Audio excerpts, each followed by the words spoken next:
Ok,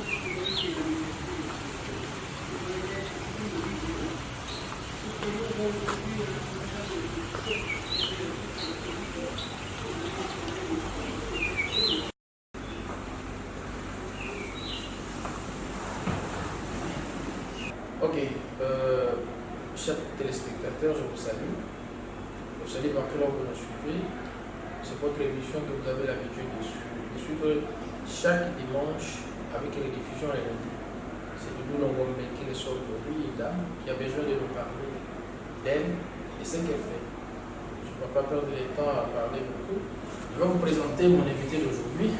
C'est Madame Odile Nyumbo. Ouais. Ça semble être un peu compliqué les noms, mais je sais que nous allons nous habituer avec elle. Madame, je vous salue. Bonjour Doudou Longombe. C'est moi qui vous remercie de m'accueillir aujourd'hui dans votre émission. Ok, je sais que les gens vont nous poser des questions pour vouloir savoir qui est Madame Odile Nyumbo. Ouais. Est-ce que vous pouvez vous présenter un peu auprès de nos téléspectateurs qui nous suivent à ce moment? Oui, en fait, Odile Nyumbo, bien sûr ça c'est congolais, et puis Wad, c'est par mariage, c'est au Sénégal. Mais Odile c'est une entrepreneuse, c'est une humanitarienne, et ma spécialisation c'est vraiment plus dans l'aviation. Je suis dans l'aviation civile, dans le transport des cargos et des passagers. C'est ça. C'est un peu ça, Madame Wad. Merci beaucoup. Je sais que vous avez bien suivi. Si j'ai fait un effort de vous faire découvrir aujourd'hui Madame Odile, parce que elle est de chez nous. Moi, je l'ai toujours dit. Et surtout, malheureusement pour nous maintenant, elle n'est plus de chez nous. Elle est pour le monde entier. Donc, on n'a pas de choix. Mais quand même, nous la recevons aujourd'hui pour discuter un peu de quelques problèmes sur la fameuse maladie Ebola et d'autres questions qui vont faire objet de notre débat aujourd'hui. Madame Odile, vous êtes venue à Kinshasa, vous êtes à Kinshasa aujourd'hui pour faire quoi? Qu'est-ce qui se passe? En fait, ici en RDC, au Congo, je suis une fille de la maison. Je suis congolaise et je viens en fait répondre à l'appel du président de la République, Félix Tshilombo Tshisekedi, l'appel qu'il a lancé à la diaspora. Il a demandé à ce que partout où la diaspora est, qu'elle puisse revenir au pays un peu envie de mettre la main forte sur l'établissement de l'état de droit, de l'amélioration du social, aussi la reconstruction du pays, quoi.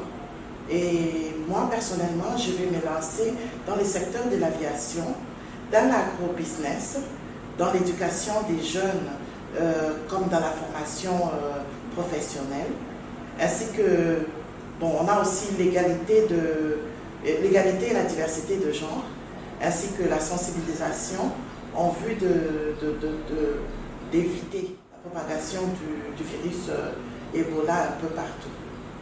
C'est ça le but de mon voyage ici. C'est que nos téléspectateurs nous ont bien suivis. Parlons d'abord d'Ebola. Est-ce que vous avez un peu l'idée sur la situation actuelle d'Ebola en République démocratique du Congo? Vous avez quelques informations parce qu'il y a l'insécurité. Les informations que nous avons sur le terrain, il y a un problème d'insécurité et il semble que même les gens qui doivent travailler pour aider nos frères n'ont plus les moyens d'accéder dans ces endroits à cause de l'insécurité. Vous avez un peu l'information de cette situation? Effectivement, en fait, la situation d'Ebola est désastreuse ici à l'heure actuelle en RDC. Mais nous pouvons remercier, moi je remercie le président de la République pour les efforts qu'il est en train de mettre. Il ne cesse pas de fournir les efforts pour combattre contre le virus d'Ebola ici en RDC. Et à cela, je tire d'exemple, il a mis en place une commission multisectorale en vue d'éradiquer un peu le virus d'Ebola en RDC. Seulement la seule chose qui peut faire obstacle, que je vois, c'est l'insécurité. Et cette insécurité est en train d'amener la population à une résistance. C'est un peu ça la situation actuelle. Je sais que nous allons nous habituer avec Madame Oudil. Elle habite aux États-Unis. Elle parle bien français, parce qu'aux États-Unis, des fois, lorsque je reçois les gens, vous savez comment les personnes qui viennent des États-Unis se battent pour parler français, mais quand même, Madame, félicitations, parce que jusque-là, vous vous exprimez très bien en français. Ok. Je voulais savoir, est-ce que, Madame Oudil, il se pose un problème? Il y a insécurité sur le terrain, les malades s'éparpillent parce que des fois, lorsqu'il y a attaque, chacun prend une direction qu'il jette. Et quels sont les risques, quels sont les risques que la population congolaise est exposée avec cette histoire d'insécurité? Parce qu'on ne sait pas comment maîtriser l'effectif des malades. Regarde ce qui se passe sur le terrain. Oui, effectivement, Doudou, tu sais, les risques sont tels que, elles sont telles que, bon, le déplacement de la population fait que la zone touchée qui foule l'insécurité, la zone qui est touchée, dont les personnes sont en train de fuir l'insécurité par-ci par-là, ils sont en train d'entraîner le non-accès aux soins médicaux. Oui. Donc la maladie reste encore dans les familles, dans les maisons, dans les quartiers et dans les villages et dans les zones. Et ça amène que la deuxième chose, c'est que à cause de ça, il y a la propagation partout du virus. Il y a risque de propagation partout. Exactement. Et ça, c'est vraiment c'est trop dangereux parce qu'une fois que ce n'est pas contrôlé, ça sort et ça peut aller un peu partout globalement. Ok, et maintenant, parce que je sais qu'avant de parler de ces sujets, vous avez la maîtrise quand même un peu de ce qui se passe dans l'organisation. Parce que nous avons le soutien des organisations internationales et tout. Qu'est-ce que la population qui est sur le terrain, qu'est-ce que vous pouvez demander pour la population qui est sur le terrain, en dehors des zones déjà infectées? Parce que rappelez-vous, je peux vous dire qu'on peut risquer même chez nous au Sankourou qu'on se retrouve avec la maladie d'Ebola à cause de cette insécurité. Qu'est-ce que cette population doit faire concrètement? Exactement, nous tous on est en danger. Donc ce que moi je demande d'abord, c'est que le gouvernement puisse combattre l'insécurité. Parce que dans l'insécurité, les choses ne sont pas calmes et ça va continuer. Et la deuxième chose que nous devons faire, nous devons éduquer la population. Et en éduquant la population, nous devons aussi sensibiliser la population. C'est en ce moment-là que, sur la méthode d'éviter et de lutter contre la propagande de la maladie, nous devons vraiment bien les éduquer en fait. Sensibiliser la population, prendre des précautions. À prendre les précautions. Oui. C'est pourquoi, en ce moment-là, c'est pourquoi par exemple, avec la fondation Odile Wade, nous venons en vue de l'éducation et de la communication, nous allons sensibiliser et éduquer la population. C'est comme ça que la fondation Odile Wade est née. Et c'est vraiment ça son but pour le moment, pour l'Ebola. Donc vous êtes venu avec quelques mesures préventives de la maladie. Comment prévenir pour qu'il n'y ait pas la propagation de la maladie? Oui. D'abord, la communication sera assez que nous puissions d'abord apprendre aux gens à essayer de laver d'abord les mains. Ça, c'est par exemple la première précaution. Oui. Okay? Et puis après ça, nous allons les montrer que une fois qu'il y a une fièvre ou il y a la diarrhée ou quoi, aller directement à l'hôpital. Aller directement à l'hôpital et que les hôpitaux aussi vont essayer de commencer à identifier avec les examens et tout. Donc c'est un peu ça. Il y a plusieurs programmes, mais nous sommes là, la fondation est là pour ça. Le président a déjà mis le comité. Eux, ils vont fight. Ils vont se battre avec la maladie. Mais nous, nous venons que pour sensibiliser la population. Et vous connaissez très bien, c'est que vous maîtrisez bien la République démocratique du Congo. C'est un pays vaste. Et avec cette sensibilisation, ça demande énormément de moyens. Ça demande énormément de moyens. Est-ce que vous avez les partenaires ou bien vous lancez un appel aux partenaires? Oui, vous savez que chaque fois qu'il y a comme une épidémie qui sort quelque part, tout le monde entier s'y jette. Comme nous avons les World Health Organization, les USAID, bon ça c'est un peu les organisations internationales que nous travaillons aussi avec. Et on a déjà envoyé, ces organisations sont sur le terrain. Eux, ils sont là pour attaquer la maladie. Mais le problème que nous remarquons, c'est que la population est en train de résister maintenant. La population n'a pas la maîtrise assez de conséquences. Oui. Oui. Donc elle n'est pas suffisamment informée. Ils ne sont pas éduqués. La population croit que la maladie a été créée dans un laboratoire et on est en train de venir l'injecter ici, ou bien on part chercher le docteur, un féticheur pour essayer de soigner la maladie. Mais non, ce n'est pas ça qu'on a besoin. On a besoin vraiment d'éduquer la population pour qu'ils sachent qu'il y a des préventions qu'il faut faire. Reconnaître d'abord que les premiers signes, d'abord, il faut maintenant que ça puisse être un peu, bon, inné quoi. Laver les mains, chaque fois que vous êtes en contact, ça doit être automatique. Ouais. Laver les mains, c'est la première chose que j'invite tout le monde à faire. Une fois que vous, à tout moment, vous partez à la toilette, vous lavez les mains. Et puis ça va nous aider aussi avec d'autres maladies, le choléra, le typhoïde et tout ça. Quand on a déjà... Toutes les maladies à ça. Exactement. Donc c'est un peu ça. Et nous, on est là pour ça.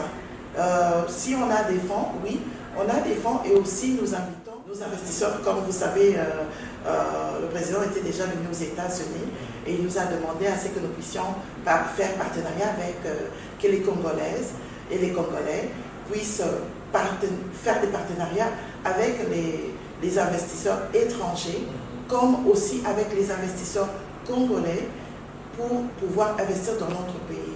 Et avec ça, moi je lance aussi l'appel aux investisseurs et aux donneurs surtout de nous donner des fonds et de supporter aussi la vision du président dans ce cas-là spécifique. Ok, je sais que nous tendons vers la fin de notre émission. Vous avez bien suivi Madame Odile Nyombo qui nous parle de cette situation pour la prévention de cette pauvre maladie qui nous fait souffrir. Et ça c'est très bien comme il y a une fondation Odile qui est déjà là en République démocratique du Congo. Est-ce que vous avez déjà des gens sur les personnes dans votre fondation? Ou bien parce que si je lance l'appel, demain vous allez fuir avec le dossier. Vous allez être inondé de dossiers ici, les gens qui vont demander à être dans votre fondation. Comment ça se passe pour qu'on soit membre de cette fondation?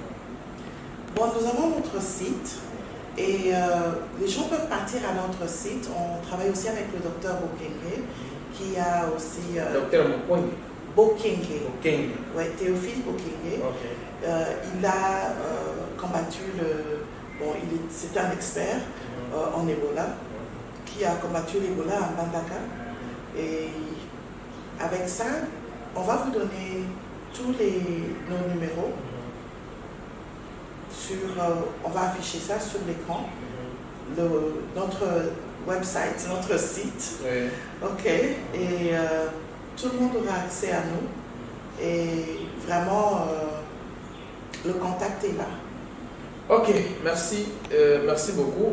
Madame, avant de finir, je voulais vous poser une question. Entrer un peu dans les affaires, parce que vous faites aussi les affaires. Comment vous avez trouvé la République démocratique du Congo? Parce que les gens qui sont en Europe, qui sont ailleurs, aux États-Unis, qui vous suivent, qui vous connaissent, comment vous avez trouvé maintenant l'atmosphère sur le plan des affaires, ça va? C'est le climat des affaires, comme on les appelle, parce que vous maîtrisez un peu la situation. Parce que comment vous avez apprécié? Ouais. Personnellement, je pense que le terrain est encore vierge.